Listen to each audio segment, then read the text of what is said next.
सुप्रभात विद्यार्थियों, जैसा कि हमने हमारी पढ़ाई के दौरान हम कोरोना महामारी के चलते हम आपकी क्लासें नहीं ले पा रहे हैं, विद्यालय नहीं आ पा रहे हैं, तो हमने एक ऑनलाइन क्लासेस की सुविधा आपके लिए करी है और उम्मीद करता हूं कि जिस प्रकार आप कक्षा में पूरे जोश और उत्साह के साथ पढ़ाई करते थे उसी प्रकार घर पर भी ऑनलाइन क्लासों के द्वारा पूरे जोश और उत्साह के साथ पढ़ाई करेंगे। और इसी प्रकार में जैसे कक्षा में आपको पढ़ाता था वैसे ही ऑनलाइन क्लास के द्वारा मोबाइल के जरिए में आपको पढ़ाऊंगा। आप बिल्कुल अच्छे से समझिएगा और कुछ समस्या आती है तो चाहे मेल कर सकते हैं, व्हाट्सएप करके स्कूल के नंबर पर आपको बता सकते हैं कि सर हमें ये समस्या है। बिल्कुल ध्यान से अच्छे से समझिएगा। उसी प्रकार ऐसे समझिएगा जैसे कि कक्षा आपकी चल रही है। तो आज कक्षा 8 की विषय हिंदी के व्याकरण प्रकरण से हम शुरू करते हुए हम सबसे पहला प्रकरण रहेंगे संज्ञा। पिछली कक्षा में भी आपको मैंने संज्ञा के बारे में बताया है और आज फिर हम उस पर ध्यान करते हैं, थोड़ा विशेष ध्यान देते हैं और संज्ञा के बाद फिर सर्वनाम, विशेषण, समास, क्रियाएं, काल, ये सारी चीजें हम बारी बारी पढ़ते जाएंगे। तो आज हम संज्ञा से शुरुआत करते हैं। आप बिल्कुल अच्छे से ध्यान दीजिएगा।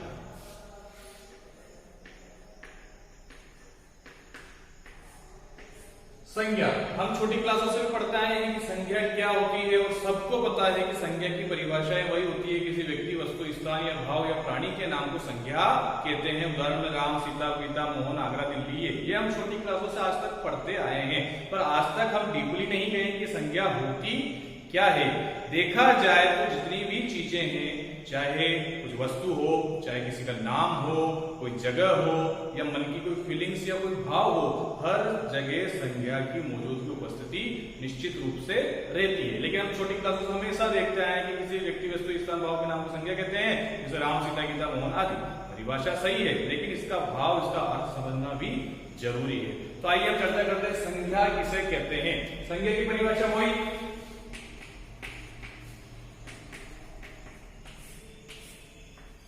किसी व्यक्ति, वस्तु,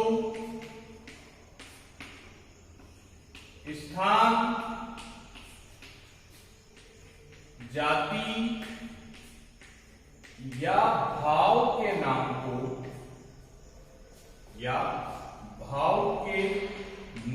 को संज्ञा कहते हैं। किसी व्यक्ति, वस्तु, स्थान, जाति या भाव के नाम को संज्ञा कहते हैं।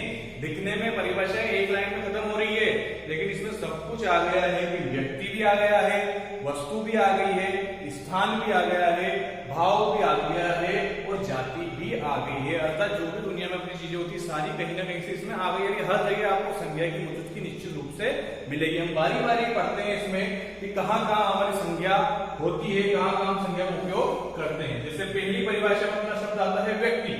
व्यक्ति कौन होता है? व्यक्ति एक पर्टिकुलर व्यक्ति होता है, इसका नाम राम हो सकता है, मोहन हो सकता है, सीता हो सकता है, गीता हो सकता है, राम, मोहन, सीता, गीता, इन सबके नामों में संज्ञा है। परिभाषा में यह है किसी व्यक्ति के नाम, यानी कि जो भी नाम है, चाहे मेरा नाम ले लीजिए या आपका नाम ले लीजिए, उसमें आपको संज्ञा मिलेगी। यानी कि व्यक्ति के नाम में कोई भी नाम हो उसमें संज्ञा का निश्चित रूप से होना पाया जाता है। दूसरा शब्द हम उठाते हैं वस्तु।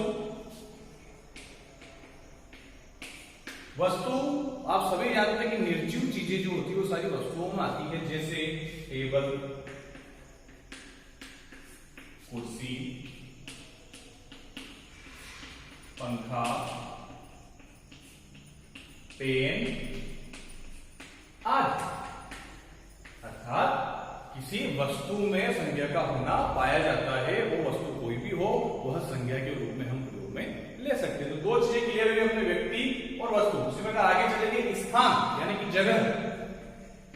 स्थान में आपके आगरा, जयपुर, गरोड भी हो सकता है, गरोड, दिल्ली आदि।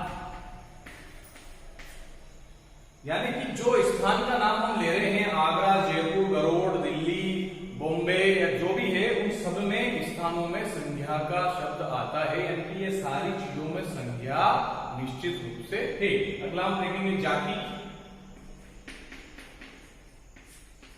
जाति में आपके आ गया, जैसे मैं लड़का हूं, ये मेरी जाति है, मेरा नाम नहीं है। मैं लड़के की जाति में आता हूं, ये मेरी लड़के वाली जाति है, तो लड़का।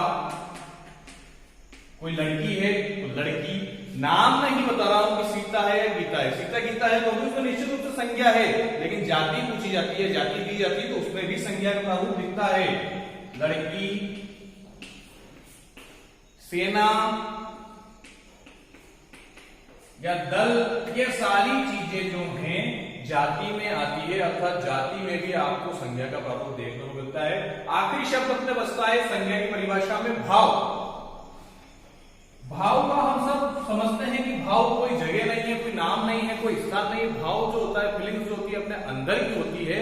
हम अंदर कैसी फीलिंग्स हमारे मन के अंदर लाते हैं और वो उसको हम बाहर निकालते हैं। ये फीलिंग्स और ये भाव में भी संज्ञा होती है। भाव में आता है आपके, जैसे कि अगर मैं खुश हूं, खुशी। मैं किसी पे घृणा कर रहा हूं तो घृणा। मैं किसी पे क्रोध कर रहा हूं तो क्रोध। उसी प्रकार यहाँ पे देखेंगे भाव में आ गया आपके क्रोध, घृणा, हर्ष, हर्ष यानी कि खुशी, आदि। तो ये जो आपकी परिभाषाएं थी, संज्ञा की परिभाषा थी, किसी व्यक्ति, वस्तु, स्थान, जातीय भाव को नाम को संज्ञा कहते हैं। तो व्यक्ति में आपके निश्चित रूप से किसी व्यक्ति का नाम आ गया, राम, मोहन, सीता, गीता। वस्तु में आपके वस्तुओं को नाम आ गया, टेबल, कुर्सी, पंखा, पेन आदि जो भी वस्तु होती, निर्जीव वस्तुएं हैं। स्थान में आपके आगरा, जयपुर, धरोहर, दिल्ली, मुंबई, जहां भी आप जो जगह बने वो जगह। उसके बाद जाति, जाति में लड़का, लड़की, सेना, दल, यानी किसी की जाति बताई गई हो, निश्चित रूप से किसी का व्यक्त नहीं किया गया हो। और भाव में हम जो फील करते हैं, हम फीलिंग्स जो हमारी बाहर निकालते हैं, वह होता है क्रोध, घृणा, खुशी, गुस्सा। ये सारी चीजें आती है। तो इन सारी चीजों में संज्ञा देखने को मिलती है, यानी कि कुल मिला के बात यह है कि हर चीज में आपको संज्ञा निश्चित रूप से नजर आएगी। यानी कि संज्ञा की महत्वपूर्णता इतनी है, एक छोटी सी परिभाषाओं में उसका पूरा सार ये है, अर्थात कोई चीज नहीं बच रही है। इसी प्रकार में हम आगे चलते हुए संज्ञा के प्रकार पढ़ेंगे, प्रकार को समझेंगे और उनकी परिभाषाओं पर ध्यान देंगे। उम्मीद करता हूं आपको संज्ञा की परिभाषा अच्छे से, भावार्थ सही अच्छे से समझ में आई।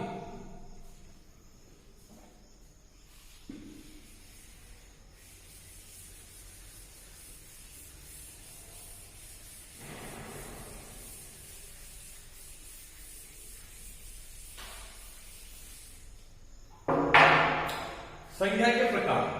संज्ञा हम सब जानते हैं 3 प्रकार की होती है। संज्ञा जो है 3 प्रकार की होती है। 3 प्रकार में कैसे जो परिभाषाएं हैं जो मैंने बताई गई है, उसके हिसाब से तीनों प्रकार अलग अलग कर दिए गए हैं ताकि अच्छे से हमें समझ में आ जाए। सबसे पहला जाता है आपके व्यक्तिवाचक संज्ञा।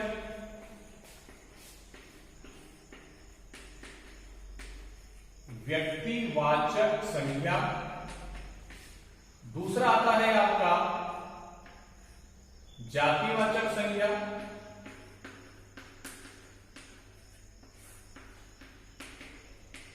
और तीसरा आपका आता है भाववाचक संज्ञा। भाववाचक संज्ञा। संज्ञा की जो परिभाषा थी वही प्रकार के रूप में बदल रही है। किसी व्यक्ति, वस्तु, स्थान या भाव के नाम को कहते हैं। उसी प्रकार व्यक्ति, जाति और भाव, ये सारी चीजों को प्रकार में हमने बदल दिया है। व्यक्तिवाचक संज्ञा क्या होती है उसको मैं आगे बताऊंगा। जातिवाचक संज्ञा क्या होती है ये भी आगे बताऊंगा। भाववाचक संज्ञा क्या होती है ये भी मैं बताऊंगा। इससे पहले आप थोड़ा सा ध्यान देंगे कि जातिवाचक संज्ञा के भी 2 प्रकार होते हैं। एक होता है द्रव्यवाचक, इसके बारे में पूरा सारा आपको स्पष्ट रूप से समझाऊंगा कैसे क्या होता है। और एक और होता है समूहवाचक। संज्ञा के 3 प्रकारों में जातिवाचक संज्ञा के 2 प्रकार और निकल के आते हैं। अब हम बारी बारी व्यक्तिवाचक संज्ञा से हम शुरुआत करेंगे कि हम किस प्रकार आगे